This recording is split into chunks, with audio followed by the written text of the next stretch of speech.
Welcome to Going the Extra Mile, a podcast brought to you by Newleaf Training and Development.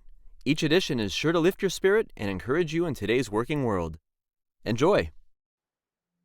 Be like Ken. A few years ago, my wife and I started serving as volunteers at the Royal Family Kids Camp, which is for children between the ages of 7 through 11 who are in the foster care system.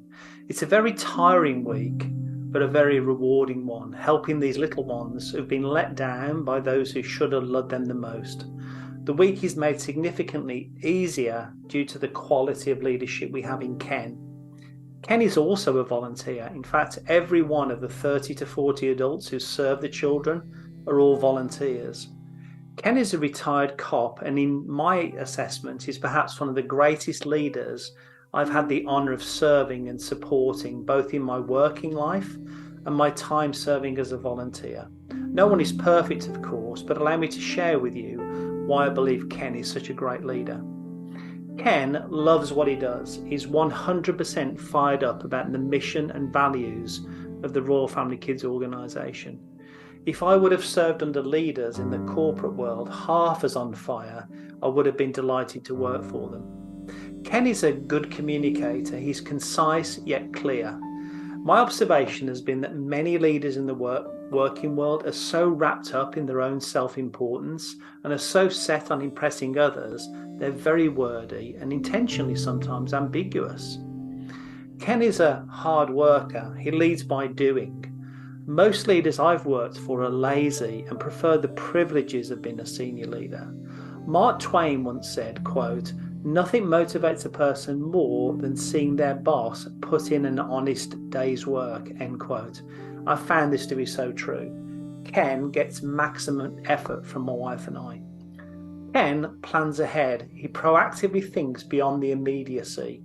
Conversely, I've observed how most mediocre managers get caught up in the urgency of their latest problem. It seems like their identity comes from their busyness. Ken genuinely expresses gratitude. He sincerely thanks people for a job well done and catches people giving their best efforts. Most managers I've observed don't like to praise others.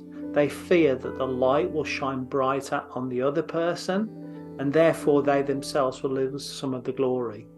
I've also noticed that most mediocre managers would rather lead by instilling fear into their subordinates rather than be all touchy-feely with praise and recognition of others' efforts. Ken listens well to his workers. Even though he's been leading the camp for 18 years, he listens exceptionally well to the comments, ideas and suggestions of even the newest volunteer. Whereas I've sadly observed that the majority of leaders are poor listeners and in fact demonstrate a rather selfish streak, as they tend to only listen to what benefits them. Most certainly, I've observed that most senior leaders have little regard for those below them in tenure or rank. Ken is very solution-minded. He solves problems. On the other hand, I've observed how poor managers will look for someone else to blame and will often try and work around rather than solve the problem, figuring that someone else someday will make it right. Ken is just a nice guy to be around. I can't say this for most leaders I've worked for or have observed in the 261 organisations we've served over the last 17 years at Newleaf Training and Development around the globe.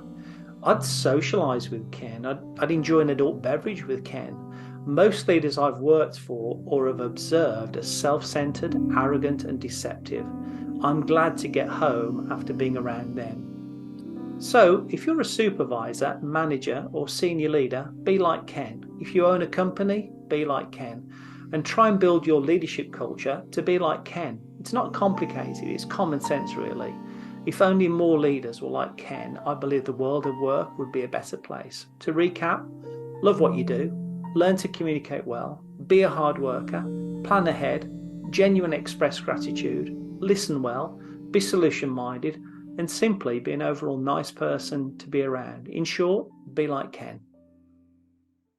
I hope you found that short story useful, and if you did, feel free to rate, review, and share this podcast.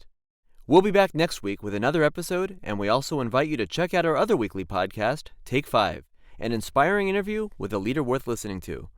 Bye for now.